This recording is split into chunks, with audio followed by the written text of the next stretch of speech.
Hello, music lovers. I'm Brent with Music Town, and this is our first edition of Music Town Stories, our weekly video show in which we talk about a random aspect of record store life. Today, we're going to talk about how to find out if you have an original pressing of an LP. And in particular, we're going to talk about Johnny Cash's At Folsom Prison. Why Johnny Cash, you ask? Well, yesterday was the annular eclipse, and everyone was mentioning the Ring of Fire. So I naturally was thinking about Johnny Cash. And we just also happen to have an original pressing of his famous At Folsom Prison album from 1968. Now, when you're trying to determine what pressing of a record you have, you'll typically use a database like Discogs or Rate Your Music and 4 or 5 pieces of information.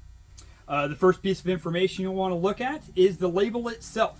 In this instance, it's Columbia Records, as indicated here by the logo on the front of the album.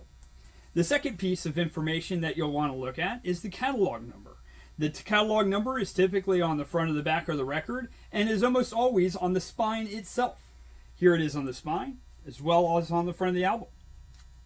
The third piece of information that you'll want to consider when you're trying to figure out the press of your LP is the label on the record itself.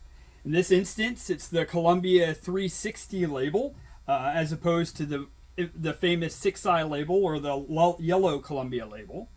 And so those will typically vary with the various pressings that a record label puts out. The fourth piece of information you'll consider when trying to figure out your pressing of a record is the matrix number. The matrix number is held within the dead wax. On this album here, it's right here. You can't really see it, but it starts with XSM and then is followed by a series of digits. Those are always unique to the pressing of the record and sometimes the pressing plant itself. Some records will even have little bonus pieces of information. And Folsom Prison is one of those albums. On the first press of this album, it had a little heart on the back label, right here. So see, when you consider all of these things and bounce it up against a database such as Discogs or Rate Your Music, you can determine the press or the variation of your album and then determine its value or just have a bit of minutia to tell your friends.